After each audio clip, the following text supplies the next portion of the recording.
Hello learners, welcome to Think Guild YouTube channel. Learners, इस video के अंदर हम बात करने वाले हैं कंपोनेंट्स ऑफ रीडिंग की। रीडिंग के कंपोनेंट्स को हम इन डेप्थ देखेंगे। हर एक कंपोनेंट के हवाले से हम उसकी डेफिनेशन क्लियर करने वाले हैं, उसकी इम्पोर्टेंस देखेंगे, की कॉन्सेप्ट्स कुछ देखेंगे, टाइप्स अगर हैं टाइप्स हैं तो वो देख रहे हैं, instructional strategies, assessment and examples cover करने वाले हैं। So let's begin without wasting our time. सबसे पहले हमारे पास है introduction to components of reading. Reading components के अगर हम इंट्रोडक्शन की बात कर रहे हैं तो इंट्रोडक्शन के अंदर सबसे पहली पॉइंट हमारे पास है the process of reading involves multiple interconnected skills. हमारे पास जो रीडिंग है ये कोई आम चीज नहीं है, ये कोई जनरल चीज नहीं है। इसके अंदर मल्टीपल स्किल्स यूज होते हैं and all those skills are interconnected. वो एक दूसरे से जुड़े हुए हैं, एक दूसरे पे रिलाई करते हैं, एक दूसरे की सपोर्ट से ही जो है वो आगे में इसके फंक्शन करते हैं। According to the national reading panel of USA. अच्छा, यहाँ पे जो नेशनल रीडिंग पैनल की बात की जा रही है, यूनाइटेड स्टेट्स ऑफ अमेरिका का नेशनल रीडिंग पैनल है, जिन्होंने 2000 के अंदर जो है वो रीडिंग कंपोनेंट्स इंट्रोड्यूस कराए थे। उनके हिसाब से effective reading instruction must explicitly address these 5 essential components. इन्होंने 5 एसेंशियल कंपोनेंट्स बताए थे 2000 के अंदर, जिनको हम फॉलो करते हैं, या रीडिंग की जो है वो 5 बेसिक और एसेंशियल कंपोनेंट्स होते हैं। और इफेक्टिव रीडिंग के लिए ये जरूरी है कि उन पांचों, जो भी 5 हमारे पास कंपोनेंट्स हैं, इन पांचों कंपोनेंट्स को जो है वो डायरेक्टली टीच किया जाए, सही तरह से जो है टीच किया जाए, एड्रेस किया जाए उन्हें, स्टूडेंट्स को जो है उन कंपोनेंट्स के अंदर प्रिपेयर किया जाए फॉर इफेक्टिव रीडिंग। अच्छा, सो कंपोनेंट्स कौन से हैं? 5 कंपोनेंट्स हैं। फोनेमिक अवेयरनेस होता है, फोनिक्स होता है, वोकैबुलरी होता है, फ्लुएंसी होता है and comprehension. These are the 5 components जो नेशनल रीडिंग पैनल ने हमें बताए हैं। National reading panel of USA, and इन्होंने बताए थे 2000 के अंदर। अच्छा, together these components build the foundation for lifelong literacy and academic success. Basically हमारे पास रीडिंग की सारी फाउंडेशंस बेस बिल्ड करते हैं, सारी फाउंडेशंस हमारे पास आ जाती हैं। रीडिंग इन्हीं 5 चीजों पर जो है वो बेस्ड होती है, 5 कंपोनेंट्स पर बेस्ड होती है। और जब हम इन 5 कंपोनेंट्स पर वर्क करते हैं, इनको इनमें स्ट्रेंथ ले आते हैं, तो वो हमारी लाइफ लॉन्ग लिटरेसी को सपोर्ट करेगा, लाइफ लॉन्ग लर्निंग को सपोर्ट करेगा एंड आल्सो हमारी जो एकेडमिक सक्सेस है उसको भी डिसाइड करेगा। So this is the basic introduction है हमारे पास। ये हमारे पास है जी introduction to components of reading. Okay, so introduction to components of reading आ गया। अब आगे देखेंगे चीजों को। अच्छा, हमने 5 कंपोनेंट्स की बात की। सबसे पहला हमारे पास कंपोनेंट है फोनेमिक अवेयरनेस। फोनेमिक अवेयरनेस की बात करते हैं, सो इसकी डेफिनेशन अगर देखें, the ability to hear, identify and manipulate individual phonemes. अब फनीम्स क्या होते हैं? Phonemes are the smallest units of sound. किसी भी लैंग्वेज के अंदर जो सबसे छोटे साउंड्स होते हैं, बेसिक साउंड्स जो होते हैं, जैसे इंग्लिश में हम बात कर लें अ, ब, स, क, ड, ठीक है, ये सारे हमारे पास क्या है? बेसिक साउंड्स हैं। श, श, ये एक बेसिक साउंड है। ये जो हमारे पास basic smallest unit of sound होते हैं लैंग्वेज के अंदर, इन्हें हम फनीम बोलते हैं। सो फनेमिक अवेयरनेस हमारे पास ये है कि हमारे पास ये जो फोनीम्स होते हैं, इन फोनीम्स को हेयर करने की एबिलिटी, सबसे पहले उन्हें सुनना, ठीक है, सुनकर उन्हें आइडेंटिफाई करना, आइडेंटिफाई करने के बाद उन्हें मैनिपुलेट करना। मैनिपुलेट मीन्स के उन इंडिविजुअल साउंड्स को इम्पैक्टफुली और प्रॉपर एक सिस्टमेटिक वे के अंदर यूटिलाइज करना और उनको समझना कि किस तरह से वो फंक्शन कर रहे हैं, किस तरह से वो काम करते हैं साउंड्स, इस चीज को समझना। सो ये है हमारे पास फनेमिक अवेयरनेस। अच्छा, सो फनेमिक अवेयरनेस सिंपली हमने यहाँ पे जो पॉइंट्स हम देख रहे हैं, फनेमिक अवेयरनेस के अंदर क्या बोला है? It's an ability. ये एक एबिलिटी है। इस एबिलिटी के अंदर हो क्या रहा है? तीन चीजें हो रही हैं, hear, identify and manipulate. Hear, identify and manipulate, ठीक है, सुना जा रहा है, पहचाना जा रहा है और यूज किया जा रहा है, उसके सिस्टम्स को समझा जा रहा है, फंक्शंस को समझा जा रहा है। किस चीज के सिस्टम्स को समझा जा रहा है? इंडिविजुअल फनीम्स, हमारे पास जो लैंग्वेज के अंदर छोटे साउंड्स होते हैं उनके फंक्शंस को समझा जा रहा है, पहचाना जा रहा है। इन स्पोकन वर्ड्स, ये हमारे पास स्पोकन वर्ड्स की बात हो रही है, ठीक है। फनेमिक अवेयरनेस के अंदर हम जब भी फोनिम्स की बात कर रहे हैं तो एक बात तो माइंड में यहाँ पे रखनी है कि फोनिम्स हमारे पास ओरल लैंग्वेज रिलेट कर रहे हैं, ये साउंड से रिलेट कर रहे हैं। इस चीज का लेटर्स के साथ कोई कनेक्शन नहीं है। साउंड इज डिफरेंट थिंग, बाकी लेटर जो हमारे पास है, लेटर्स है लैंग्वेज के अंदर, उसके साथ फनेमिक अवेयरनेस का कोई रिलेशन नहीं है। यहाँ पे सिर्फ और सिर्फ इंडिविजुअल साउंड्स की बात हो रही है। ओके, सो ये है हमारे पास डेफिनेशन ऑफ फनेमिक अवेयरनेस। आगे देखते हैं इसको, व्हाई इट मैटर्स, इंपॉर्टेंस क्या है फनेमिक अवेयरनेस की रीडिंग के अंदर। The very first point is it predicts later reading success. हमारी रीडिंग की जो सक्सेस है वो डिपेंड करती है हमारे पास फनेमिक अवेयरनेस पर, ठीक है। फनेमिक अवेयरनेस पर किस तरह से डिपेंड करती है? रीडिंग के अंदर हमने बात की कि रीडिंग जो है वो 5 कंपोनेंट्स मिलके बना रहे हैं। सो आगे के जो हमारे कंपोनेंट्स हैं उनमें स्ट्रेंथ हासिल करने के लिए हमारे लिए पहले ये जरूरी हो जाता है कि हम फनेमिक अवेयरनेस को भी स्ट्रॉन्ग बनाएं।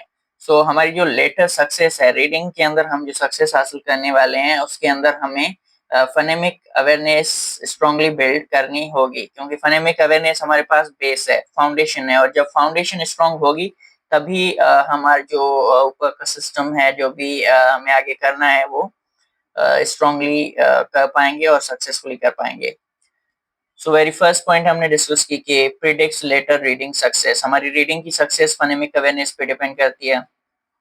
सेकेंड पॉइंट है हमारे पास helps children grasp the alphabetic principle. Alphabetic principle हमारे पास लेटर्स से रिलेट करता है, फोनिक्स अगर हम आगे देखेंगे, ठीक है। सो लेटर साउंड रिलेशनशिप जो हैं और में जो स्ट्रक्चर्स आती हैं, वर्ड स्ट्रक्चर्स जो भी हैं उनको समझने में हेल्प करता है।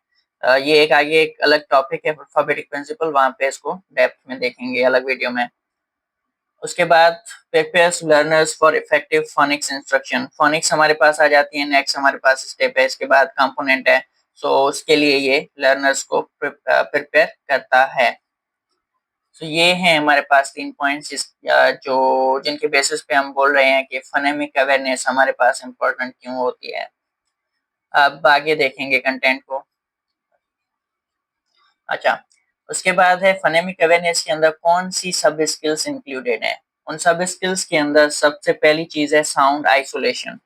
अच्छा, साउंड आइसोलेशन के अंदर क्या है कि साउंड आइसोलेशन जो है ये फोकस करता है on identifying the first middle और last sound in a word, ठीक है। यहाँ पे अगर हम बात करते हैं, ये हमारे पास एक वर्ड दिया हुआ है,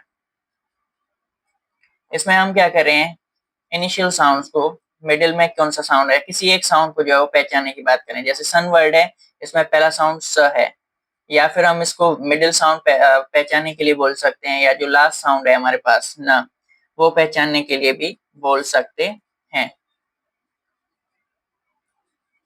सो सिंपली मीन्स कि साउंड आइसोलेशन में हमारे पास ये है कि साउंड आइसोलेशन में ये बोल रहा है कि हम हमारे पास जो वर्ड है उस वर्ड के अंदर जो साउंड्स हैं उन साउंड्स को आइडेंटिफाई कराएं हम। सो ये जरूरी हो जाता है वर्ड्स के अंदर, वर्ड्स को क्लियरली समझने के लिए ये जरूरी है कि उसका इनिशियल साउंड क्या है, वो चीज हम देखें। यहाँ से इनिशियल साउंड, और इनिशियल साउंड के साथ साथ मिडिल साउंड है, ठीक है, वो भी उसको भी हम देख सकते हैं, और लास्ट साउंड ये जो हमारे पास इसको भी देख सकते हैं। अच्छा, सो साउंड आइसोलेशन फोकस कर रहा है हमारे पास identification on the identification of the first middle और last sound in a word. आगे सेकंड स्किल है ब्लेंडिंग। ब्लेंडिंग के अंदर क्या है, हमारे पास इंडिविजुअल साउंड्स दिए हुए हैं, क, ए और ट, इंडिविजुअल साउंड्स हैं, इनको हमने मर्ज कर दिया, एक साथ कर दिया। सो ये हमारे पास ब्लेंडिंग आ गई।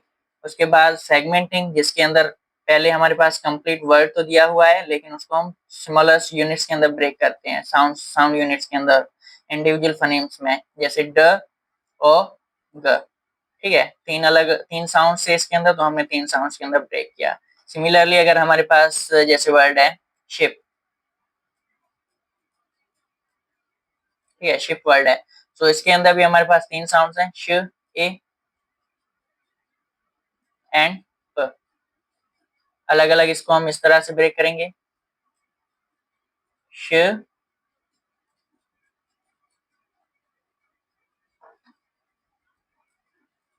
ए, प।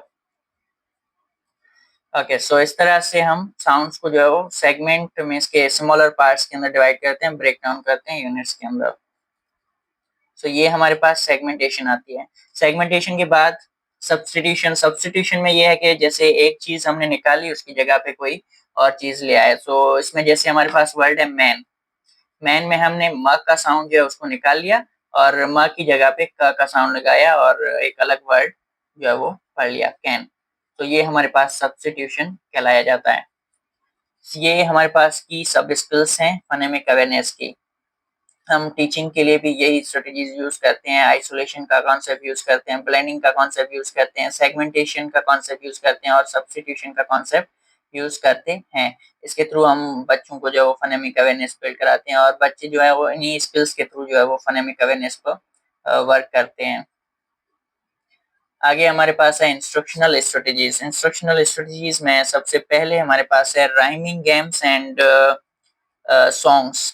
अच्छा, राइमिंग गेम्स एंड सॉन्ग्स की बात करें तो ये हमारे पास कुछ एक्टिविटीज आ जाती हैं, जिन एक्टिविटीज के अंदर जो बच्चे हैं वो similar sounds, similar ending sounds वाले जो वर्ड्स हैं उनको आइडेंटिफाई कर रहे होते हैं। वो किस तरह से, जैसे कि अगर मैं बात करता हूँ वर्ड फैमिलीज की बात करता हूँ, ठीक है, कैप,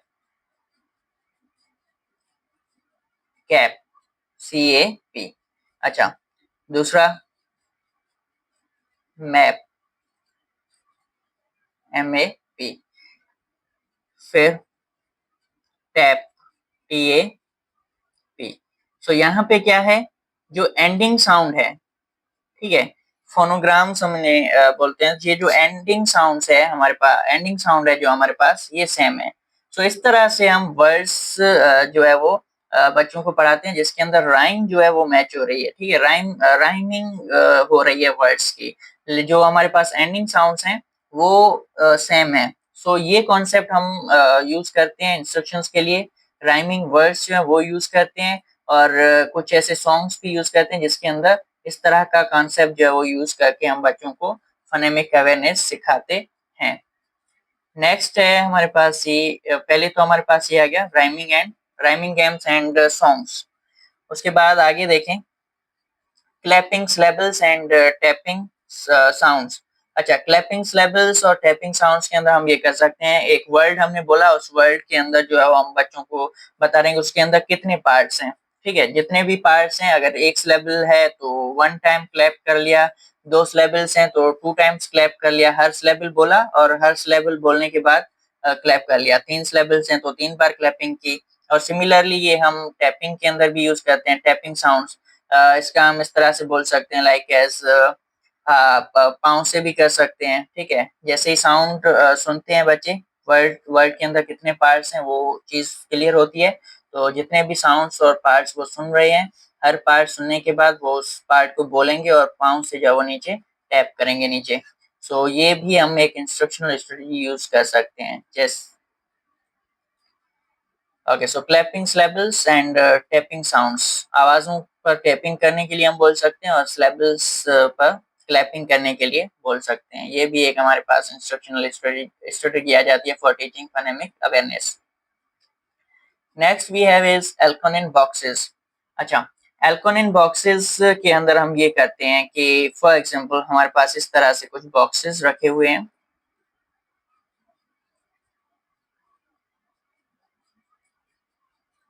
अच्छा, इन बॉक्सेस के अंदर हम बच्चों को जो है कुछ साउंड्स देते हैं, जैसे शिप, शिप वर्ड आ गया या फ्लिप वर्ड आ गया, ठीक है। अब हम क्या करते हैं कि बच्चे जो है उनको हम बोलते हैं कि ये हमारे पास है वर्ड शिप, इसके अंदर फोनीम्स हमारे पास कितने हैं, शिप, पहला साउंड है श, तो वो ये फर्स्ट यहाँ पे इस बॉक्स में जाएगा, दूसरा है आई, दूसरे बॉक्स में जाएगा, तीसरा है पी, श, इ, प। सो तीन अलग अलग बॉक्सेस के अंदर उन साउंड्स को जो डालेगा, लेटर्स के फॉर्म में हम दे सकते हैं या उन साउंड से रिलेटेड कोई और विजुअल जो है उसका हम यूज कर सकते हैं और वो उस विजुअल को जो अलग अलग बॉक्सेस के अंदर एंटर करता है। सिमिलरली अगर यही चीज हम अप्लाई करते हैं यहाँ पे फ्लिप वर्ड के लिए, ठीक है, तो यहाँ पे फर्स्ट में एफ आ जाएगा, सेकेंड बॉक्स में एल, थर्ड में आई, फोर्थ में पी। सो इस तरह से हमारे पास ये कंपोनेंट्स जो वो वर्क करते हैं, एल्कोनिन बॉक्सेस यूज होते हैं। सो ये भी हमारे पास एक इंस्ट्रक्शनल स्ट्रेटेजी आ जाती है। नेक्स्ट है oral manipulation games.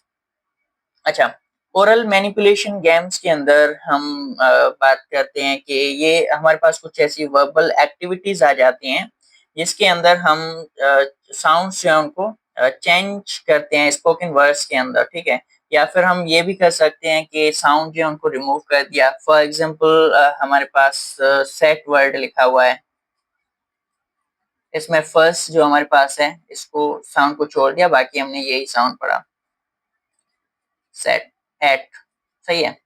Can word था, क निकाल दिया, उसकी जगह पे एन वर्ड पड़ा।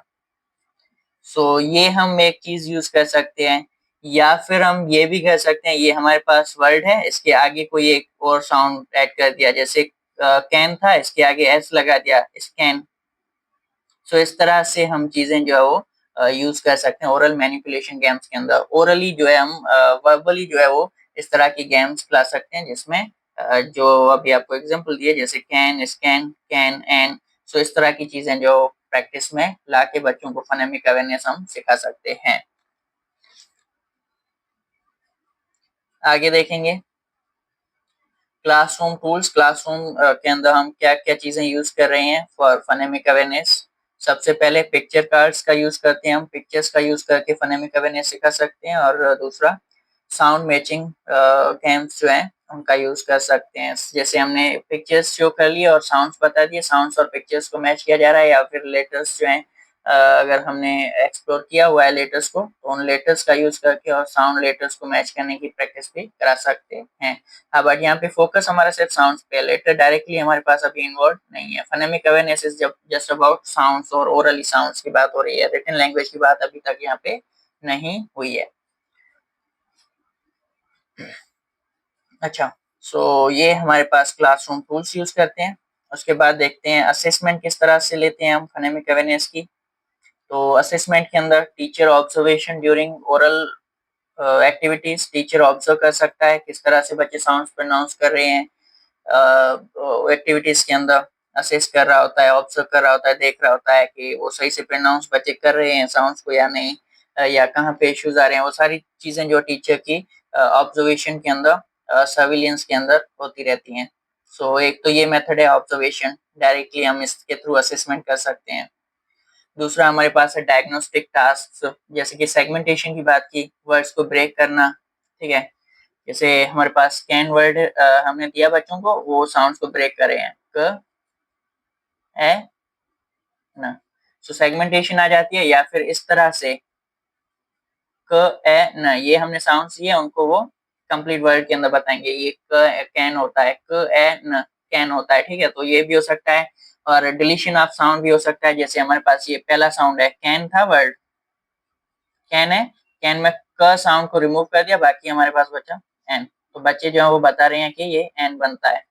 तो ये एक चीज हम यूज कर सकते हैं यहाँ पर। ओके, उसके बाद आगे, हाँ, डायग्नोस्टिक टास्क की बात कर रहे थे, डिलीशन देख लिया। सो यहाँ पे फोनेमिक अवेयरनेस अब एंड होती है। फोनेमिक अवेयरनेस हमने डिटेल में देख लिया यहाँ पे चीजें। और आगे हमारे पास है जी फोनिक्स, सेकंड कंपोनेंट रीडिंग का। फोनेमिक अवेयरनेस साउंड्स के हवाले से बात हो रही थी, साउंड्स के बाद अब हम लेटर्स से कनेक्ट करेंगे हमारे साउंड को। सो यहाँ पे डेफिनेशन में बताया जा रहा है कि ये रिलेशनशिप है किसके बीच में, लेटर्स के बीच में और साउंड्स के बीच में। लेटर्स को हम क्या बोलते हैं, ग्राफीम्स, साउंड्स को क्या बोलते हैं, बेसिक साउंड्स को फोनीम्स, ठीक है, फोनीम्स। तो ग्राफीम्स और फोनीम्स मीन्स के लेटर्स, ये जो हमारे पास लेटर्स हैं एंड ये जो हमारे पास साउंड्स हैं, इनके बीच का जो रिलेशनशिप है, जो कनेक्शंस हैं, उनको हम फोनिक्स बोलते हैं, इन कनेक्शन को, and the ability to use this knowledge, और उस नॉलेज को यूज करना to decode word written words. Writing के अंदर हमारे पास जो भी वर्ड्स हैं, उन वर्ड्स को समझना, उन वर्ड्स को यूज करने की एबिलिटी, उन वर्ड्स को डिकोड करने की एबिलिटी है by understanding the letter sound relationship, उसको हम फोनिक्स का नाम देते हैं। कि डिफरेंट जो हमारे पास साउंड्स हैं उनको कौन से लेटर्स रिप्रेजेंट कर रहे हैं, और फिर बाद में वो लेटर्स जो किस तरह से कंबाइन होके कौन से दूसरे हमारे पास स्ट्रक्चर्स जो हैं वो क्रिएट कर रहे हैं, यूनिट्स, साउंड यूनिट्स या साउंड स्ट्रक्चर्स क्रिएट कर रहे हैं। सो ये सारी चीजों की अंडरस्टैंडिंग जो है वो हमारे पास फोनिक्स के अंदर आ जाती है। फर्स्ट, अब हम आगे देखेंगे इसकी importance, why it matters. So first point है हमारे पास, enables children to read and spell unfamiliar words. जब ये चीज क्लियर हो जाती है, फोनिक्स क्लियर हो जाते हैं, तो बच्चे जो है वो वर्ड्स को सही से रीड कर पाएंगे। ठीक है, अगर हम बात करते हैं यहाँ पे, हमने कोई एक वर्ड लिख के दिया है, जैसे कैन वर्ड ही ले लें।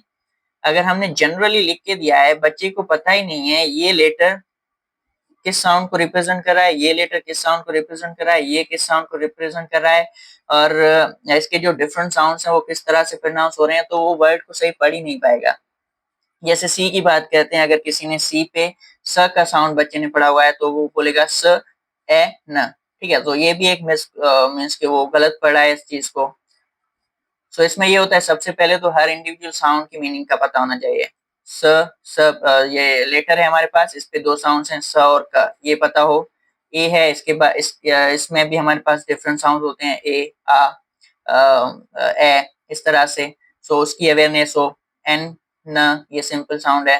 सो इंडिविजुअल साउंड्स का पहले पता हो। उसके बाद ये है कि सी है, तो सी पे यहाँ पे वर्ड में स आएगा या क आएगा, ये भी पता हो कि अगर सी के बाद ए है तो क आवाज निकलेगा। सो ये चीज भी एक मतलब रिलेशनशिप आ जाता है लेटर साउंड का, कि किस तरह से वो साउंड्स बन रहे हैं। और एन, ओके, सो जब ये इंडिविजुअल साउंड्स और लेटर्स का कॉम्बिनेशन क्लियर होगा तो बच्चा जो है वो क, ए, न इस तरह से करके हमारे पास वर्ड पढ़ सकता है। लेकिन अगर इस बेसिक्स क्लियर नहीं है तो वो नहीं पढ़ सकता, और ना ही जो है वो स्पेल कर सकता है। हाँ, सो इससे हमारे पास ये भी होता है कि जो हमारे पास अनफेमिलियर वर्ड्स हैं, मीन्स कि जो बच्चे ने पहले नहीं पढ़े हुए न्यू वर्ड्स हैं, उनकी स्पेलिंग भी जो है वो लिख सकता है बच्चा, और रीड भी कर सकता है। अनफेमिलियर वर्ड्स की में अनफेमिलियर वर्ड्स की अगर बात करते हैं तो ये हमारे पास वो न्यू वर्ड्स आ जाते हैं जो बच्चे को पहले नहीं पता होते, वो अब सीख रहा है, उसे उसकी मीनिंग का नहीं पता, वो फर्स्ट टाइम जो है वो एक्सप्लोर कर रहा है उन वर्ड्स को। सो पहली पॉइंट ये हो गई कि फोनिक्स अगर क्लियर हैं तो अनफेमिलियर वर्ड्स की रीडिंग इजी हो जाती है और स्पेलिंग इजी हो जाती है। सेकंड पॉइंट, अच्छा, essential for word recognition. Words को आइडेंटिफाई करने के लिए जरूरी है, और रीडिंग फ्लुएंसी के लिए, फ्लुएंटली एक प्रॉपर स्पीड के साथ, एक रिदम के साथ, एक्सप्रेशंस के साथ चीजों को पढ़ना, इसके लिए फोनिक्स की अंडरस्टैंडिंग जरूरी है हमारे पास। सो ये हमारे पास दी इंपॉर्टेंस ऑफ फोनिक्स। आगे देखेंगे टाइप्स ऑफ फोनिक्स कौन से होते हैं। टाइप्स ऑफ फोनिक्स के अंदर हमारे पास होते हैं जी सिंथेटिक फोनिक्स। सबसे पहले इसमें ये है कि हमारे पास इंडिविजुअल लेटर्स इस तरह से दिए हुए हैं, साउंड्स ब, ए, ट, इनको मर्ज करके एक वर्ड बना के देना है। सो ये एक टाइप ऑफ फोनिक है, सिंथेटिक। सिंथेटिक के बाद अगर हम बात करते हैं तो एनालिटिक फोनिक्स है। जैसे कंप्लीट वर्ड दिया हुआ है यहाँ पे बैट, अच्छा, यहाँ पे हमने कंप्लीट वर्ड जैसे दिया हुआ है बैट, इसको ब्रेक करके लिखना है ब, एट। सही है, सिलेबल्स में ब्रेक करें, पार्ट्स में ब्रेक करें, या इंडिविजुअल साउंड्स में ब्रेक करें, तो इस तरह से हम फोनिक्स को ब्रेक करके सिखाते हैं और सीखते हैं। एम्बेडेड फोनिक्स, अच्छा, एम्बेडेड फोनिक्स के अंदर बात होती है फोनिक्स को जो है वो मीनिंगफुल रीडिंग जब हम करा रहे होते हैं, हमने एक टेक्स्ट दिया हुआ है, टेक्स्ट की रीडिंग करा रहे हैं, उस टेक्स्ट के अंदर जब कुछ वर्ड्स आ जाते हैं तो उन वर्ड्स को जो है वो हम टीच करते हैं। हम इंडिविजुअली वर्ड्स पे और फोनिक्स पे फोकस नहीं कर रहे होते, लाइक एनालाइटिक में और फोनिक्स में हम सिस्टमेटिकली सिखा रहे हैं। साउंड्स पता है, उन्होंने प्रैक्टिस की, होल वर्ड बना के दिया। यहाँ पे होल वर्ड दिया, उन्होंने ब्रेक करके दिया, ठीक है। बट एम्बेडेड फोनिक्स के अंदर क्या होता है, हम रीडिंग करा रहे हैं बच्चों को, ऑथेंटिक उनके रीडिंग एक्सपीरियंसेस जो हैं वो, उनके अंदर जो वर्ड्स आ रहे हैं उन वर्ड्स को यूज करके हम फोनिक्स की टीचिंग करते हैं एम्बेडेड फोनिक्स के अंदर। लाइक वर्ड रीडिंग करा रहे हैं, रीडिंग के अंदर कोई न्यू वर्ड आ गया, डिफिकल्ट वर्ड आ गया, सो उस वर्ड को जो है हम बीच में रोकते हैं। हमने रीडिंग कराई बच्चे से, बच्चे ने सही से नहीं बताया कोई वर्ड, ठीक है, तो हम उसको रोकते हैं और उसको बोलते हैं कि हाँ ये इसकी सही प्रोनाउंसिएशन जो है वो इस तरह से है। फॉर एग्जांपल हम बात करते हैं, अगर वर्ड आ जाता है टेक्स्ट के अंदर कॉम्प्रीहेंशन, ये एक वर्ड आया टेक्स्ट के अंदर, बच्चा पढ़ रहा है, ये वर्ड जब उसके सामने आया तो वो इसको सही से नहीं पढ़ पा रहा है। जैसे वो फॉर एग्जांपल बोल रहा है कॉम्प्रहेंशन, इस तरह से, हैंसन, इस तरह से अगर बोल रहा है तो हम रीडिंग के दौरान ही उसको रोक के जो है वो इस तरह से बता सकते हैं ये वर्ड होता है कॉम्प्रीहेंशन। इस तरह से हम जो है वो रीडिंग के अंदर बच्चों को समझा सकते हैं, पढ़ा सकते हैं। ओके, सो ये है हमारे पास एम्बेडेड फोनिक्स। ये हमारे पास तीन टाइप्स हैं ऑफ फोनिक्स, सिंथेटिक फोनिक्स आ गया, एनालिटिक फोनिक्स आ गया एंड एम्बेडेड फोनिक्स आ गया। आगे देखेंगे इंस्ट्रक्शनल स्ट्रेटजीज हम कौन सी यूज कर सकते हैं। सो इंस्ट्रक्शनल स्ट्रेटजीज के अंदर सबसे पहले phoenix drill using flash cards and digital tools. Flash cards का हम यूज कर सकते हैं, फ्लैश कार्ड्स का यूज हम इस तरह से भी कर सकते हैं, लाइक एज हम जो है वो प्रैक्टिस करा रहे हैं बच्चों को लेटर साउंड करस्पॉन्डेंसेस की, ठीक है। हमने मुख्तलिफ लेटर साउंड जो वो फ्लैश कार्ड्स पर लिखे हुए हैं, हमारे पास फ्लैश कार्ड्स हैं। अलग अलग कार्ड्स की अगर हम बात करते हैं, जैसे के लिए एक अलग हमारे पास कार्ड है, ब के लिए हर लेटर के लिए एक अलग कार्ड है। उन कार्ड्स को यूज करके जो है वो बच्चे साथ उनमें मिला रहे हैं इस तरह से। ओके, फॉर एग्जांपल ये एक अलग कार्ड है। ओके, यहाँ पे कुछ कार्ड्स रखे हुए हैं, यहाँ पे इस पे एक लेटर लिखा हुआ A B C M N T. So ये कार्ड्स हमने बच्चों को दिए हुए हैं, बच्चों को बोलते हैं कि स्पेल्स बनाएं। अब वो क को ले आते हैं यहाँ से, अ को ले आते हैं यहाँ से, ये यहाँ पे इस तरह से रख रहे हैं कार्ड्स को मिला के, और न को रख लेते हैं यहाँ पे, ये कार्ड यहाँ पे रख लिया। सो इस तरह से कार्ड्स को साथ मिला के जो है वो वर्ड्स बना सकते हैं। या फिर ओके, सो ये फ्लैश कार्ड्स यूज कर सकते हैं, या फिर फ्लैश कार्ड्स को हम किसी और तरीके से भी यूटिलाइज कर सकते हैं। हम जो प्रैक्टिस करा सकते हैं लेटर साउंड करेस्पॉन्डेंस को समझाने के लिए।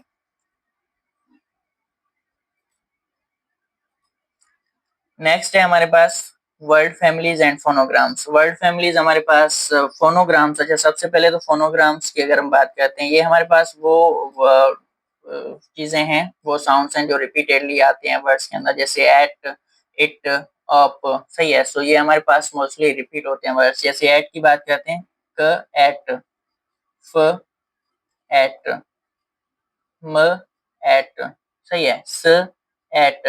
तो यहाँ पे एट साउंड जो है वो रिपीटेडली आ रहा है, ये एक वर्ड फैमिली इसको बनाते हैं। फोनोग्राम्स हमारे पास ये होते हैं कि ये हमारे पास कॉमन लेटर पैटर्न्स होते हैं। जैसे ये एक लेटर पैटर्न है, ठीक है, ये कॉमन लेटर पैटर्न्स होते हैं जो वर्ड फैमिलीज को फॉर्म करते हैं, वर्ड फैमिलीज को बनाते हैं। अब वर्ड फैमिलीज क्या है, वर्ड फैमिलीज इस तरह से, ये हमारे पास जो सिमिलर इनकी राइमिंग वर्ड्स को अगर राइमिंग को देखें, सेम साउंड्स रिपीट हो रहे हैं, तो ये एक ही फैमिली के अंदर आ रहे हैं। Cat, fat, mat, set. अगर इसी तरह से हम बात करें, मैन, फैन, तो ये एक अलग वर्ड फैमिली बन जाएगी एन की, ठीक है, एन साउंड की। सो इस तरह से वर्ड फैमिलीज बनती हैं, और ये हमारे पास एन है या फिर एट है, तो ये जो है हमारे पास लेटर पैटर्न्स हैं जो वर्ड फैमिलीज को बनाते हैं, और इन लेटर पैटर्न्स को जो है वो हम फोनोग्राम का नाम देते हैं। सो ये है हमारे पास सेकंड पॉइंट, हम वर्ड फैमिलीज का यूज करते हैं और फोनोग्राम्स का यूज करके भी फोनिक्स टीच करते हैं बच्चों को।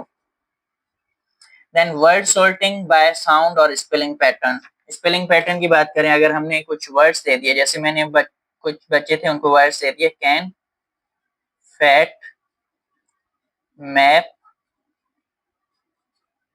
टैप,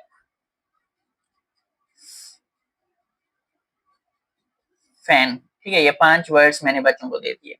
अब मैं बच्चों को बोलता हूँ कि इनकी कैटेगरीज बनाएं। किसके बेसिस पे? साउंड्स के बेसिस पे। वो कैन को अलग लिखेंगे, ये कैन आ गया। फैट अलग साउंड है तो ये एक अलग फैमिली में आ जाएगा, इसको हम यहाँ पे ऊपर लिख लेते हैं फैट। ये अलग फैमिली में आ जाएगा, अलग कैटेगरी में आ जाएगा। उसके बाद है मैप। मैप एक अलग वर्ड है तो उसको हम यहाँ पे लिख लेते हैं अलग से। उसके बाद टैप। अच्छा, टैप और मैप एक ही कैटेगरी में आ जाएंगे तो इनको साथ लिख के एक कैटेगरी में रख दिया, ग्रुप में रख दिया। फैन कैन के साथ मैच कराया तो इसको इस कैटेगरी में रखेंगे। सो ये क्या हुआ, हमने एक लिस्ट ऑफ वर्ड्स यहाँ पे दे दी।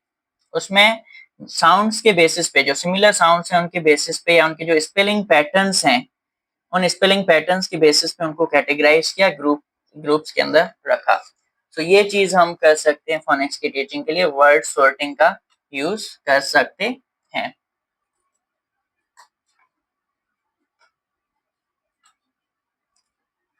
ये इंस्ट्रक्शनल स्ट्रेटजीज आ गई।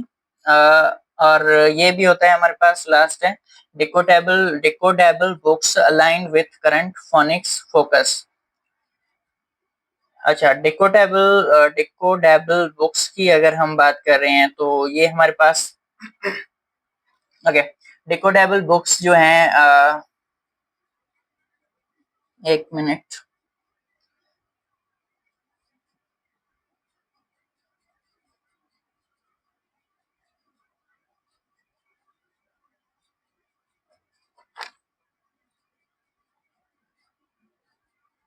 हाँ, सॉरी, हाँ, डिकोडेबल बुक्स की अगर हम बात करते हैं तो डिकोडेबल बुक्स मीन्स के हमारे पास इस तरह का कंटेंट हम बच्चों को दें फोनिक्स की टीचिंग के लिए, जो चीजें उन्होंने पहले से एक्सप्लोर की हुई हैं। फॉर एग्जांपल हम जो बुक्स दे रहे हैं रीडिंग के लिए, उसके अंदर जो वर्ल्ड लेवल्स हैं, ठीक है, वर्ल्ड लेवल्स की बात करते हैं, वो इस तरह के हों जो बच्चों ने पहले से एक्सप्लोर किए हुए हैं। फॉर एग्जांपल एक लेसन उन्होंने पहले पढ़ा था, तो हम जो दूसरा लेसन बच्चों को पढ़ा रहे हैं उसके अंदर भी जो पहले लेसन से वर्ड्स थे उनमें मोस्टली ऐसे वर्ड्स हों जो रिपीट हों।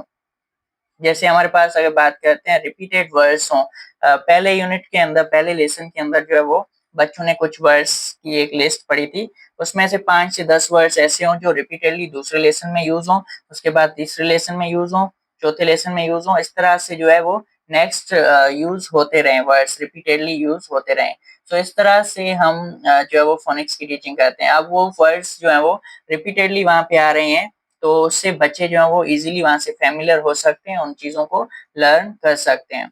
सो यहाँ पे हम बेसिकली डिकोडेबल बुक्स की बात करें तो उनका जो रीडिंग एक्सपीरियंस है पहले फोनिक्स के साथ, उसको यूज करने की हम बात करें। ऐसा टेक्स्ट दें, ऐसे कंटेंट उनको रीडिंग के लिए दें जो उनकी फेमिलियर वर्ड्स हैं उनको भी रिप्रेजेंट करे हों, वो भी इंक्लूडेड हों, और उसके साथ साथ अनफेमिलियर वर्ड्स हैं वो भी उस टेक्स्ट का पार्ट हों। तो ये भी हम एक स्ट्रेटेजी यूज कर सकते हैं फोनिक्स की टीचिंग के लिए। आगे देखेंगे, इसमें इंस्ट्रक्शनल स्ट्रेटेजीज यहाँ पे क्लियर हुई। नेक्स्ट है क्लासरूम एग्जांपल्स। क्लासरूम के अंदर हम इसको किस तरह से यूज कर रहे हैं, तो क्लासरूम के अंदर हम वर्ड ब्लेंडिंग यूज कर सकते हैं विथ लेटर टाइल्स। अच्छा, CVC, consonant Wavell consonant type चीजें, जैसे क, ए, न। क कंसोनेंट साउंड है, अ वावेल साउंड है, एन कंसोनेंट साउंड है। सो कंसोनेंट, वावेल और कंसोनेंट टाइप की चीजें जो है इनको यूज करके हम फोनिक्स की प्रैक्टिस करा सकते हैं। दूसरा है हमारे पास word walls and phonics games. अच्छा, वर्ड वाल्स की बात करते हैं तो वर्ड्स वाल हमारे पास अगर बात करते हैं, यहाँ पे एक चार्ट्स कुछ लगा दिए वाल के ऊपर जहाँ पे हमने वर्ड फैमिलीज लिखी हुई हैं। सो ये हम यूज करते हैं वर्ड फैमिलीज, वो लिखी हुई हैं फोनोग्राम्स का यूज करके।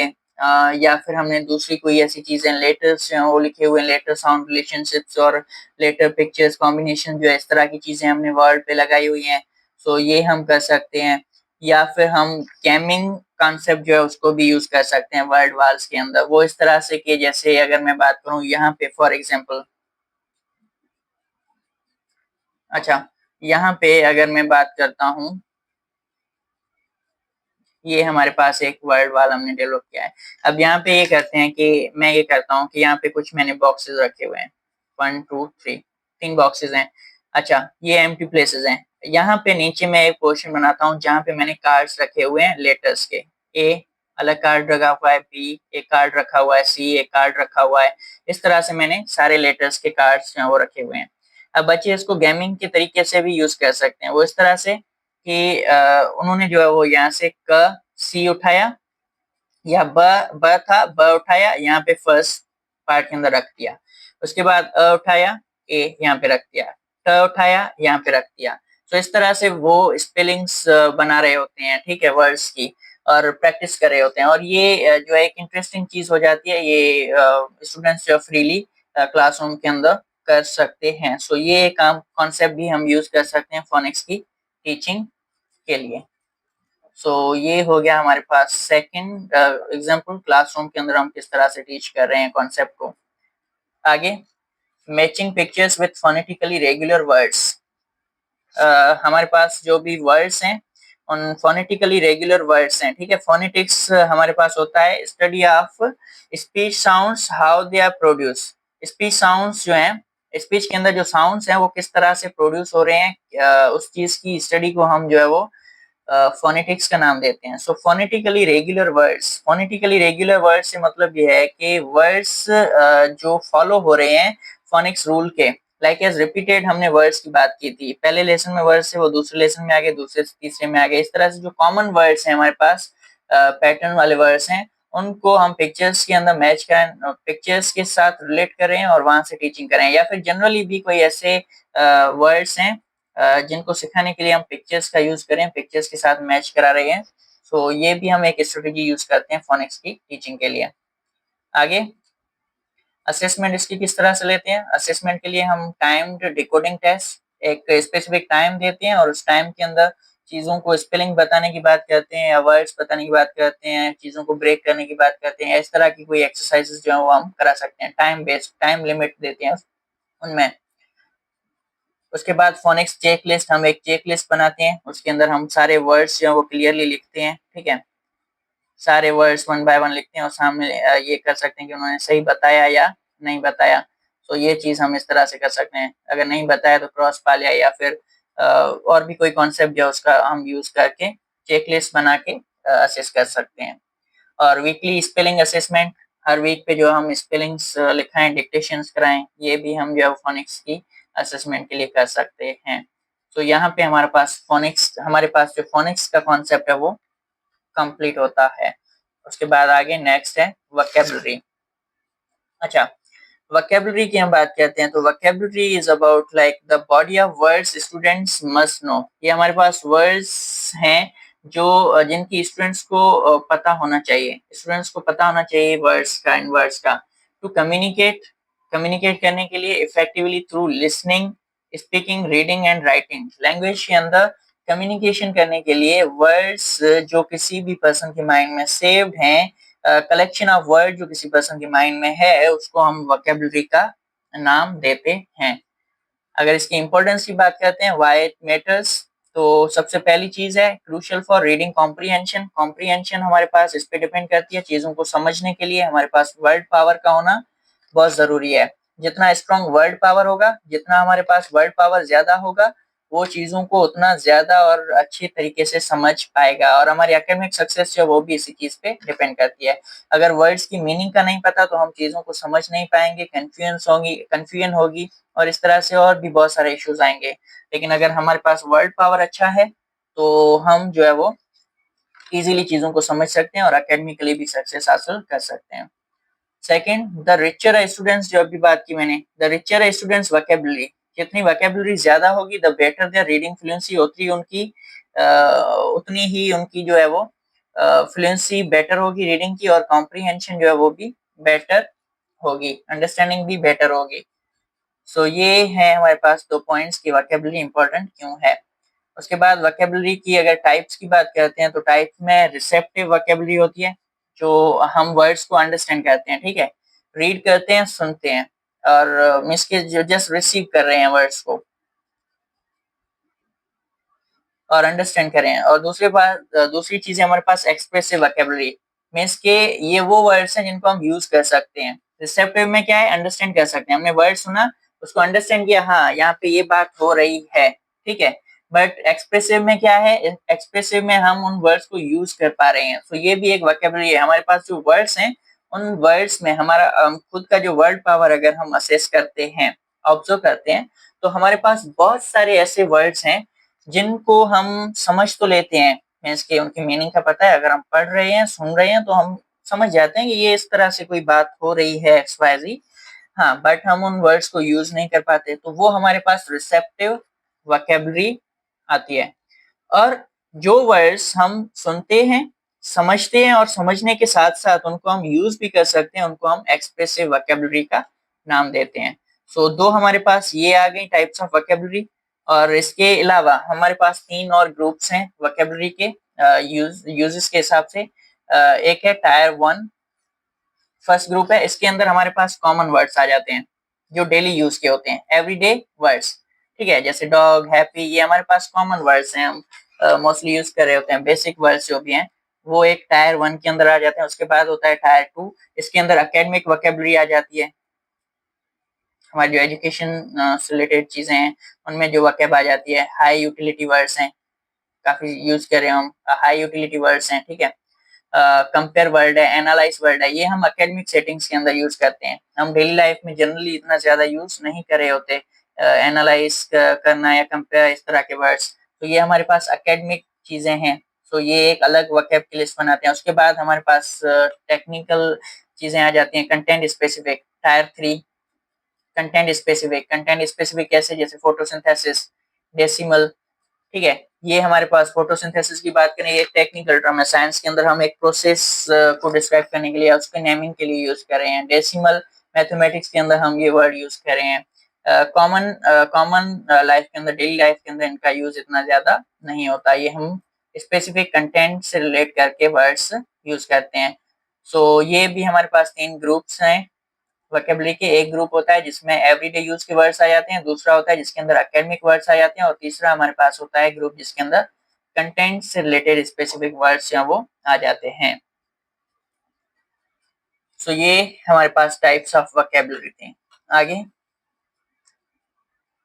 इंस्ट्रक्शनल स्ट्रेटजीज, किस तरह से हम वोकैब टीच कर रहे हैं। Direct teaching of new words in context, हम बच्चों को पढ़ा रहे हैं और जो भी वहाँ पे न्यू वर्ड्स आ रहे हैं उन वर्ड्स को डायरेक्टली टीच करें, ये हमारे पास वर्ड है, इस वर्ड की मीनिंग ये है और ये इस तरह से यूज हो रहा है, ठीक है। सो एक एक ये चीज हम कर सकते हैं, डायरेक्टली टीच कर रहे हैं वर्ड्स को। दूसरा हमारे पास ये हो सकता है कि वर्ड मैप्स का यूज करें, और हाँ, वर्ड मैप्स का यूज करें, और वर्ड मैप्स के साथ जो हम सिमेंटिक वेब्स का यूज करें, ठीक है। Word maps and semantic webs का बात करते हैं। अच्छा, सिमेंटिक्स की अगर हम बात करते हैं, सिमेंटिक्स हमारे पास क्या है कि study of word meanings and there relationships. Semantic के अंदर क्या है, वर्ड मीनिंग और उनके रिलेशनशिप्स की स्टडी आ जाती है। और सिमेंटिक वेब के अंदर ये होता है कि ये हमारे पास कुछ विजुअल मैप्स होते हैं जिसके अंदर हम रिलेटेड वर्ड्स और कॉन्सेप्ट जो है उनको शो कर रहे होते हैं मैप्स के अंदर। या फिर सिंपली हम इसको इस तरह से भी बोल सकते हैं कि वर्ड मीनिंग जो है उनको याद कराना, या इस तरह से कोई कॉन्सेप्ट जो है वो हम यूज कर सकते हैं। वर्ड मैप्स के अंदर हम सिंपली ये बोलते हैं कि वर्ड और मीनिंग जो है उसका कॉन्सेप्ट हमने यूज कर लिया, ठीक है। वर्ड मीनिंग इन चीजों को देख लिया, और इसी तरह से हम चीजें सिखा सकते हैं बच्चों को। उसके बाद है pre teaching keyword before reading. अच्छा, एक हम ये भी स्ट्रेटजी यहाँ पे यूज कर सकते हैं कि हम वर्ड्स को जो है वो टीच करने से पहले, वर्ड्स को सॉरी रीडिंग जो है, रीडिंग कराने से पहले हम वर्ड्स को जो है वो टीच कर लें। हमने टेक्स्ट को ही पढ़ाना है, उस टेक्स्ट को पढ़ाने से पहले हम वर्ड्स की एक लिस्ट जो है वो स्टूडेंट्स को दे रहे हैं, स्टूडेंट्स अवेयर हो रहे हैं उन वर्ड्स के साथ, फेमिलियर हो रहे हैं, और उसके बाद वो रीडिंग कर रहे हैं। सो इससे क्या होगा कि जब फेमिलियर वर्ड सामने आएंगे तो रीडिंग में कॉम्प्रिहेंशन और फ्लुएंसी जो है वो भी स्ट्रांग होगी बच्चों को। तो ये एक हमारे पास अच्छी स्ट्रेटेजी है टीचिंग के लिए, टीचिंग ऑफ वोकैब के लिए। उसके बाद मार्फोलॉजिकल एनालिसिस। मार्फोलॉजिकल एनालिसिस में, हाँ, ये मार्फोलॉजी, ठीक है, मार्फोलॉजी की अगर अगर हम बात करते हैं तो ये हमारे पास स्टडी है of word parts. Word parts के अंदर क्या है, जैसे रूट वर्ड्स आ गए, सफिक्स आ गए, प्रीफिक्स आ गए। अच्छा, सब प्रीफिक्स क्या है? अच्छा, रूट वर्ड की बात करते हैं। सो रूट वर्ड हमारे पास बेसिक वर्ड्स जैसे हैं, ठीक है। जैसे हम बात करते हैं क्लीन, ये हमारे पास एक रूट वर्ड है, रियल वर्ड है, ठीक है। इसके आगे अगर हम कुछ लगाते हैं, या फिर हम बात करते हैं क्लियर, ये हमारे पास रूट वर्ड है। अगर इसके आगे हम कुछ लगाते हैं इस तरह से वर्ड अन, तो ये हमारे पास है क्या? प्रीफिक्स। और इसी तरह से इसके पीछे जो वर्ड्स लगते हैं उनको हम सफिक्स बोलते हैं। सो मार्फोलॉजिकल एनालिसिस जो है उसके थ्रू भी हम फोनिक्स सॉरी वोकैबुलरी जो है वो सिखा सकते हैं। जैसे हमने वर्ड सिखाया क्लियर, ठीक है, उसके बाद इसका अपोजिट बता दिया अनक्लियर, या नेक्स्ट वर्ड इससे जो है वो हम न्यू वर्ड्स जो है उनको इंट्रोड्यूस करा रहे हैं बच्चों को। सो मार्फोलॉजिकल एनालिसिस मींस के प्रीफिक्सेस, सफिक्स और रूट वर्ड्स का कॉन्सेप्ट यूज करके भी हम वोकैबुलरी सिखा सकते हैं बच्चों को। नेक्स्ट है कॉन्टेक्स्ट क्लू स्ट्रेटेजी प्रैक्टिस। इसके अंदर हम जो टेक्स्ट है उस टेक्स्ट को मीनिंग, टेक्स्ट की मीनिंग जो है वो जनरली फॉर्म करने की बात कर रहे हैं। जैसे अगर हम बात करते हैं, हम टेक्स्ट पढ़ रहे होते हैं, जब भी हमारे पास एक कंटेंट है, कोई स्टोरी है, हम उसको पढ़ रहे हैं, उसके अंदर कोई ऐसा वर्ड आ गया जिस वर्ड की मीनिंग हमें नहीं पता, वो एक अनफेमिलियर वर्ड है, बट स्टिल हम इन्फेरेंसेस का यूज करते हैं, गैस करते हैं, अंदाजा लगाते हैं रीडिंग के अंदर, उसको दूसरे वर्ड्स के साथ रिलेट करके, हाँ ये वर्ड है, इस वर्ड की ये एक्स वाई जी मीनिंग हो सकती है। सो ये जो चीज है, मीन्स के हमने टेक्स्ट पढ़ रहे हैं, टेक्स्ट के अंदर यहाँ पे कोई अनफेमिलियर वर्ड आ गया, ठीक है, जिसकी मीनिंग हमें नहीं पता, तो हम क्या कर रहे हैं, जो दूसरे उसके पास में वर्ड्स हैं उन वर्ड्स के साथ इस वर्ड को रिलेट करते हैं और अंदाजा लगाते हैं कि ये इस वर्ड की ये मीनिंग हो सकती है। सो ये भी एक तरीकेकार होता है वोकैबुलरी, इसके थ्रू भी हम टीच कर सकते हैं। नेक्स्ट है हमारे पास सी क्लासरूम टूल्स। क्लासरूम के अंदर हम वोकैबुलरी जर्नल्स यूज कर रहे हैं, ठीक है, और वर्ड वॉल्स का यूज कर सकते हैं, वॉल्स पे चार्ट्स वगैरह लगा लिए, ये चीजें कर सकते हैं। Sentence frames using new words देते हैं, उन पे सेंटेंसेस बनाने और प्रैक्टिस करने की बात कर रहे हैं, तो ये चीज भी पॉसिबल हो सकती है।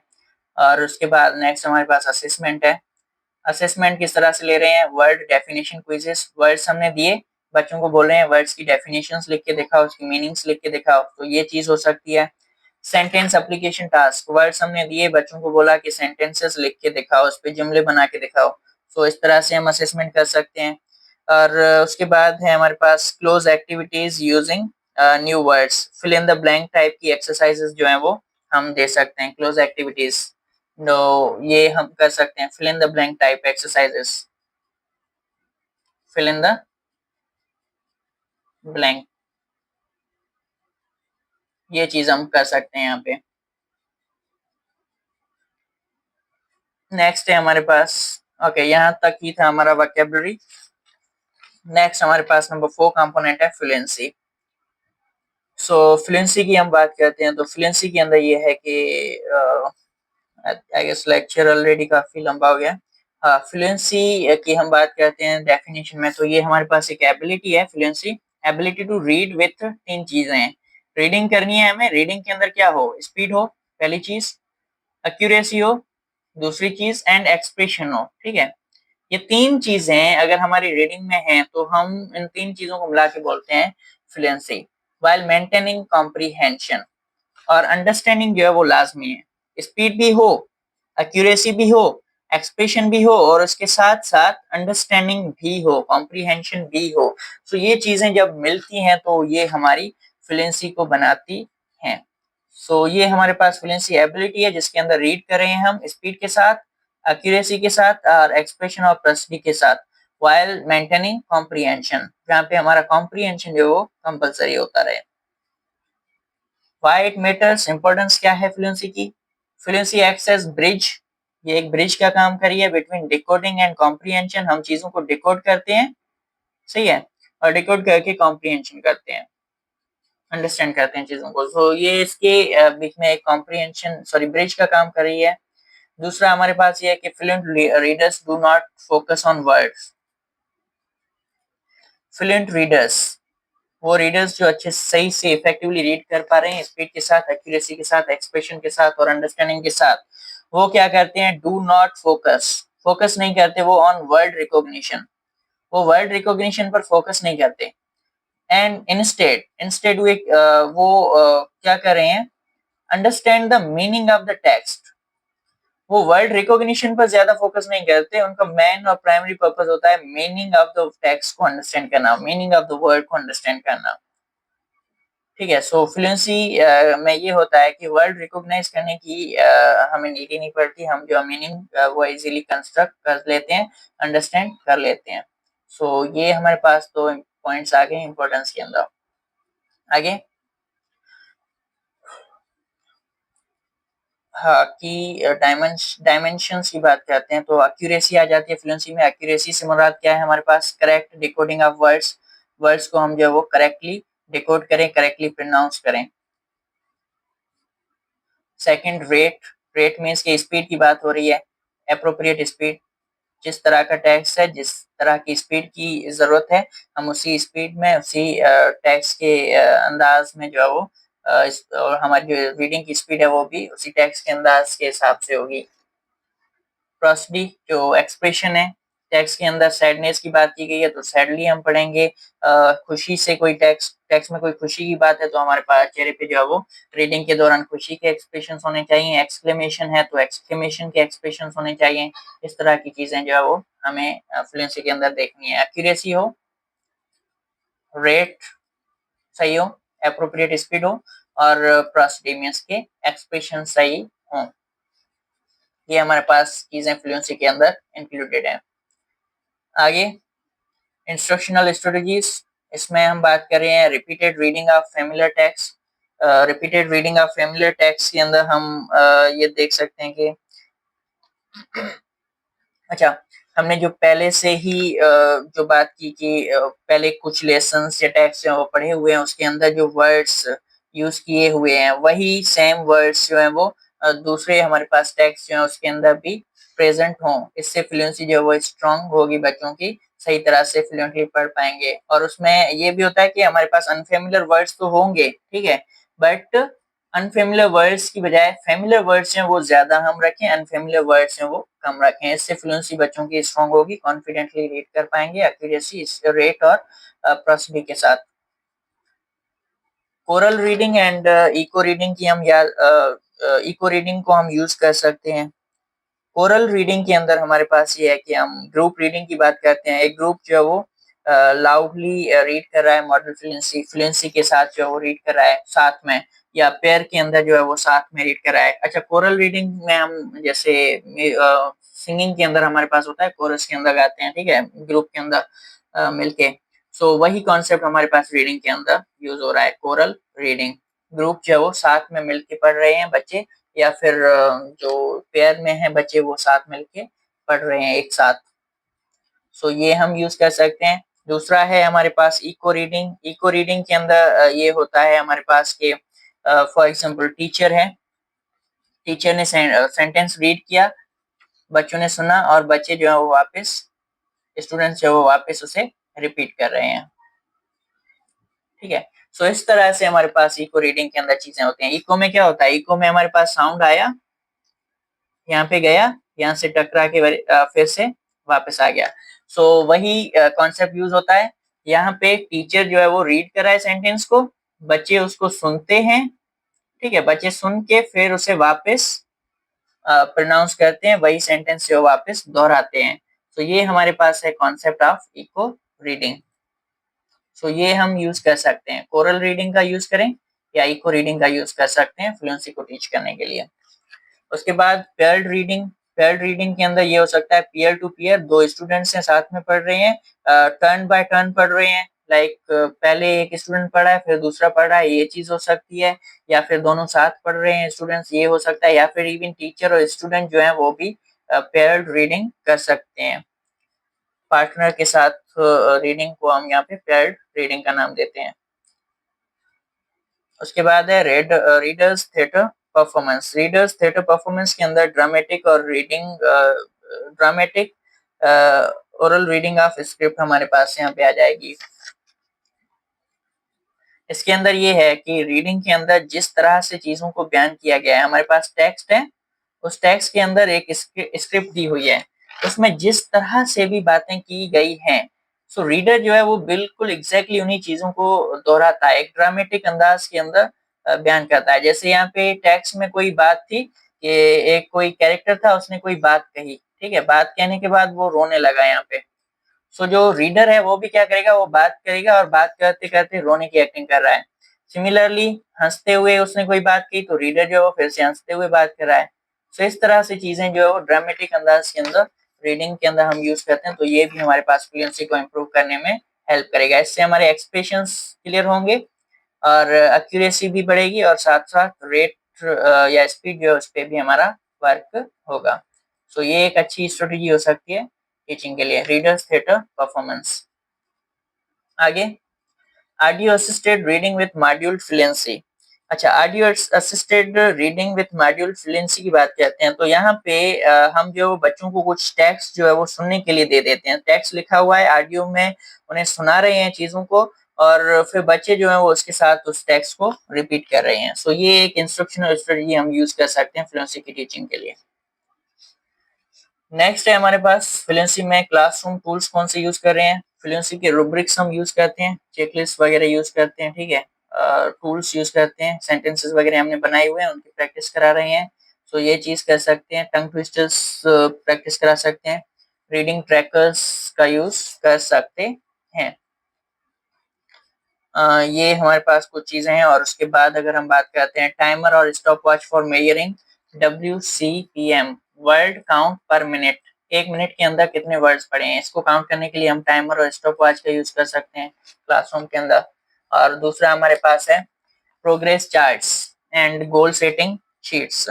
अच्छा, progress charts and goal setting sheets जो उनका हम यूज कर सकते हैं, चार्ट्स और शीट्स आ गए हमारे पास सिंपली, ठीक है। असेसमेंट की बात करते हैं तो WCPM, वर्ड्स करेक्ट पर मिनट, एक मिनट के अंदर कितने सही वर्ड्स जो हैं वो बताए हैं, इसके थ्रू हम असेसमेंट कर सकते हैं। टाइम लिमिट में 1 मिनट में या 2 मिनट में इस तरह से टाइम देते हैं, उस टाइम में कितने सही वर्ड्स बताए वो हम इसके थ्रू असेसमेंट ले सकते हैं फ्लुएंसी की। रीडिंग फ्लुएंसी रूब्रिक्स हमारे पास हैं, NAEP टेबल्स, ठीक है। NAEP हमारे पास होता है national assessment of educational progress, national assessment of educational progress, ये हमारे पास है USA का, ठीक है, ये नेशनल है बट USA का है, हमारा पाकिस्तान का नहीं है, USA के अंदर ये रूब्रिक टूल यूज होता है। और डेबल्स ये भी हमारे पास USA के अंदर ही होता है। इसका फुल फॉर्म है हमारे पास dynamic indicators, D dynamic, I indicators and B indicators of basic early literacy skills, means के dynamic indicators of basic early literary sorry literacy skills, ठीक है। सो ये हमारे पास दो टूल्स हैं, रूब्रिक्स हैं, जिनका यूज करके हम असेसमेंट ले सकते हैं। इनका सैंपल जो है वो मैं डिस्क्रिप्शन के अंदर लिंक्स दे दूंगा, ऑफिशियल वेबसाइट्स इनकी हैं, वहां से ये टूल्स मिल जाएंगे क्लास 1 से लेकर 8 तक के किस तरह से असेसमेंट ली जा रही है वहाँ की। सो ये डिस्क्रिप्शन में आपको मिल जाएंगे, वहां से ऑब्जर्व कर सकते हैं इनको। उसके बाद मिसक्यू एनालिसिस ड्यूरिंग ओरल रीडिंग, इसके अंदर हम जो है वो रीडिंग हम बच्चों से करा रहे हैं, उसके अंदर जो भी एरर्स आ रही हैं, गलतियां कर रहे हैं, उन्हें उन गलतियों को जो है वो हम सुधार रहे हैं। इस तरह की चीजें जो है वो हम करके फ्लुएंसी को स्ट्रॉन्ग बना सकते हैं, सॉरी असिस्ट कर सकते हैं। अच्छा, इसमें ये हो रहा है कि हम एवोल्यूट कर रहे हैं एरर्स कितनी की गई हैं ओरल रीडिंग के अंदर, जो है कौन सी एरर्स हो रही हैं, कहाँ हो रही हैं, क्या हो रहा है, इन चीजों को हम एनालाइज करके असेस कर रहे होते हैं, और करेक्शन कितनी है। सो करेक्शन और इनकरेक्शन जो है वो उनको मेजर कर रहे होते हैं हम। सो ये हमारे पास यहाँ पे कंप्लीट होता है fluency. After fluency next we have is comprehension. Comprehension की डेफिनेशन की बात करें, कॉम्प्रीहेंशन का मतलब होता है अंडरस्टैंड करना चीजों को, समझना, समझने के साथ साथ इंटरप्रेट करना, मीन्स के एक्सप्लेनेशन देना, एंड कंस्ट्रक्ट मीनिंग, और मीनिंग जो है वो फॉर्म करना, बनाना from the written text, written text के अंदर से। इंपॉर्टेंस इसकी क्या है, व्हाई इट मैटर्स, इंपॉर्टेंस इसकी ये है कि it's ultimate purpose of reading. Ultimate purpose से मतलब ये है कि हमारा जो ओरिजिनल पर्पस होता है, बेसिक जो पर्पस होता है रीडिंग का, वो यही होता है कि हम चीजों को समझें, कॉम्प्रीहेंशन हो। सो ये अल्टीमेट पर्पज है रीडिंग का। दूसरा हमारे पास ये है कि सपोर्ट्स क्रिटिकल थिंकिंग, हमारे पास क्रिटिकल थिंकिंग को इम्प्रूव करता है, ठीक है। क्रिटिकल थिंकिंग को इम्प्रूव करता है, रीजनिंग को इम्प्रूव करता है एंड लाइफ लॉन्ग लर्निंग को सपोर्ट करती है कॉम्प्रिहेंशन। सो ये हमारे पास इंपॉर्टेंस और डेफिनेशन है कॉम्प्रिहेंशन की। आगे देखेंगे टाइप्स ऑफ कॉम्प्रिहेंशन। टाइप्स कौन से हैं कॉम्प्रिहेंशन के? Literal, recalling facts and details, means की चीजों को हमने याद किया उनको रिकॉल कर रहे हैं, ठीक है। फैक्ट्स हैं, डिटेल्स हैं, उनको माइंड के अंदर हम याद कर पा रहे हैं। तो एक तो इस तरह की कॉम्प्रिहेंशन होती है, समझना, फैक्ट्स और डिटेल्स को रिकॉल कर पाना। दूसरा हमारे पास होती है इन्फेरेंशियल कॉम्प्रिहेंशन। इसके अंदर हम लॉजिकल गैसेस का यूज करते हैं, इन्फेरेंसेस गैसेस का यूज करना, अंदाज लगाना और कंक्लूजन फॉर्म करना, ठीक है, कंक्लूड करना चीजों को। इस तरह की कॉम्प्रिहेंशन भी हम करते हैं। और तीसरी होती है एवोल्यूटिव, जिसके अंदर हम टेक्स्ट पर्पस को जज कर रहे होते हैं कि टेक्स्ट का पर्पस क्या है, टेक्स्ट की क्वालिटी क्या है, बायस क्या है, किस चीज से रिलेटेड जो है वो टेक्स्ट हमारे पास मौजूद है। सो ये सारी चीजें जो है हम देखते हैं कॉम्प्रिहेंशन के अंदर। तीन टाइप्स की कॉम्प्रिहेंशन है, लिटरल, फैक्ट्स और डिटेल्स से रिलेटेड है, इन्फेरेंशियल, गैसेस से और कंक्लूजन से रिलेटेड है, एवोल्यूटिव, जजिंग से रिलेटेड है, पर्पस जज करते हैं टेक्स्ट का, क्वालिटी और बायस मींस कि किस चीज से रिलेटेड, किस चीज से, बायस मींस किस चीज से रिलेटेड टेक्स्ट जो है वो हमने पढ़ा है। सो ये कुछ चीजें जो है वो हमारे पास आ जाती हैं टाइप्स ऑफ कॉम्प्रिहेंशन के अंदर। हाँ, सो बायस के अंदर बेसिकली हम बात ये कर रहे होते हैं कि किस तरह की लैंग्वेज यूज की गई और किस तरह की बातें की गई हैं, ये चीजें हम देखते हैं टाइप्स ऑफ कॉम्प्रिहेंशन में। नेक्स्ट हमारे पास है स्किल्स इन्वॉल्व। कॉम्प्रिहेंशन के अंदर कौन कौन सी स्किल्स इन्वॉल्व हैं? एक्टिवेटिंग प्रायर नॉलेज, हमारी प्रायर नॉलेज का रोल होता है, ठीक है, कॉम्प्रिहेंशन में, चीजों को समझने में। मेकिंग प्रिडिक्शंस करते हैं हम कॉम्प्रिहेंशन के बेसिस पे कि क्या होने वाला है, नेक्स्ट स्टेप्स क्या हैं। और आस्किंग एंड आंसरिंग क्वेश्चंस हम पूछते हैं और पूछने के साथ साथ, क्वेश्चंस पूछने के साथ साथ जो है वो हम उनकी आंसरिंग की बात करते हैं, तो आंसरिंग जो है वो भी आ जाती है यहाँ पर, ठीक है। तो ये सारी चीजें भी होती हैं।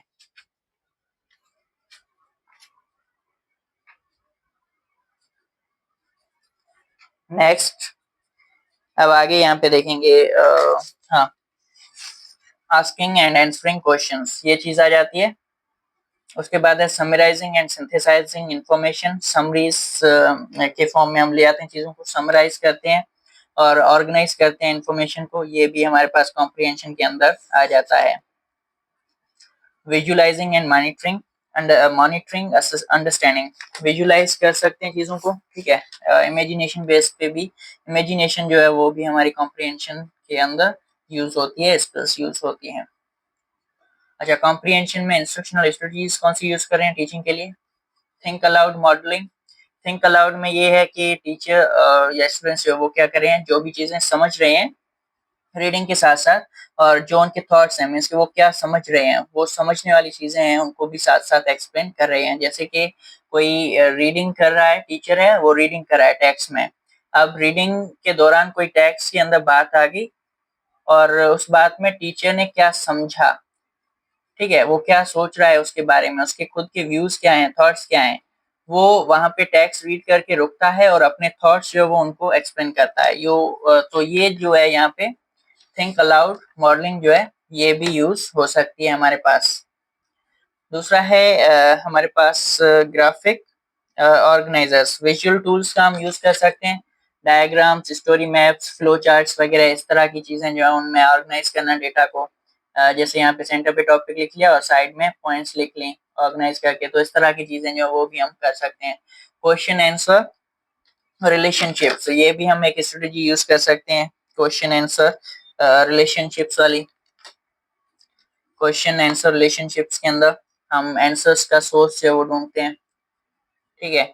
Identify source of answers, answers का सोर्स क्या है, कहाँ से हमें आंसर्स मिल रहे हैं, क्वेश्चंस क्या है, ठीक है, और उसका आंसर किस तरह से निकाल रहे हैं, कैसे उसको देख रहे हैं। सो ये चीजें हम कर सकते हैं। जैसे हमने पीस ऑफ टेक्स्ट किया, उसके अंदर चीजों को एनालाइज करने को बोलते हैं, ऑब्जर्व करने को बोलते हैं और फिर आंसर्स फॉर्म करने को बोलते हैं बच्चों को। सो ये एक चीज हो सकती है। उसके बाद रेसिप्रोकल टीचिंग का कॉन्सेप्ट यूज होता है। रेसिप्रोकल टीचिंग का कॉन्सेप्ट के अंदर क्या हो रहा है कि स्टूडेंट्स जो है वो टर्न लेते हैं अपना, और टीचर जो है वो उन्हें गाइड करता है, समराइज करता है क्वेश्चनिंग वगैरह के थ्रू, या क्लेरिफाइंग क्लैरिटी देता है, या प्रिडिक्शन जो है उनके बारे में पूछता है। मीन्स कि टीचर जो है वो सिंपली उन्हें गाइड कर रहा होता है किसी ना किसी चीज के थ्रू, प्रिडिक्ट करने के लिए बोल रहा होता है, क्लेरिफाई करने के लिए बोल रहा होता है, क्वेश्चनिंग हो रही होती है, समराइजिंग हो रही होती है। तो रीडिंग के साथ साथ मीन्स कि ये चीजें जो है, इनको अगर हम यूटिलाइज कर रहे हैं तो इसको हम रेसिप्रोकल टीचिंग बोलते हैं। जैसे हमने पीस ऑफ टेक्स्ट एक पढ़ के बताया स्टूडेंट्स को, अब स्टूडेंट्स को बोल रहे हैं कि प्रिडिक्ट करें आगे क्या होने वाला है। क्वेश्चनिंग कुछ कुछ क्वेश्चंस कर लिए हमने कुछ, तो ये चीज हम कर सकते हैं इंस्ट्रक्शनल स्ट्रेटजीज के अंदर। नेक्स्ट है हमारे पास interactive read alouds with guided questioning. चीजों को जो है वो लाउडली रीड करने के लिए बोल सकते हैं, और क्वेश्चनिंग की सपोर्ट भी वहां पे रहेगी।